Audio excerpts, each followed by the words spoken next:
நாட்டில் என்னடா கோட்பாடு? சக மனிதனின் பிறப்பில தாழ்த்தி உயர்த்தி, ஒரு மனிதனை தாழ்த்தி அவனை இழிசாதி தாழ்ந்தவன் என்று சக மனிதனை வீழ்த்தி சுகம் காணுகிற நோய் மனநோய்.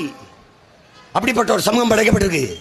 நாட்டின் முதல் குடிமகளே கோயிலுக்கு போக முடியல, திரௌபதி முர்மு. நாட்டின் முதல் குடிமகன் ராம்நாத் கோயிலுக்கு வெளியில மரத்த நிலையாக வளர்த்து சாமி கும்பிட்டு போறாரு, உள்ள போக முடியல. சிட்டிசன் ஆஃப் பிரசிடென்ட் ஆஃப் இந்தியாவுக்கு இந்த நிலைமையில நீ நான் ஏமாத்திரம். என் அன்பு தம்பி தங்கைகளே, இங்கே தாழ்த்தப்பட்டவன் என்ற சொல்லுதான் இருக்கிறதே ஒழிய தாழ்ந்தவன் என்று எவனும் இல்லை.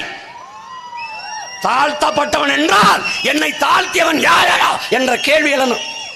நம்முடைய தாத்தா ரெட்டமலை சீனிவாசன் நமக்கு என்ன கற்பிக்கிறார்?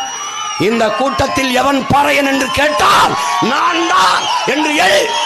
எந்த சொல் உன் மீது இழி சொல் என்று சுமத்தப்படுகிறதோ அந்த சொல்லை நீ எழுச்சி சொல்லாக மாற்றாத வரை உனக்கு விடுதலை இல்லை, உரிமை இல்லை. நீ அடிமையாக வாழ்ந்து சாவதை தவிர வழி இல்லை.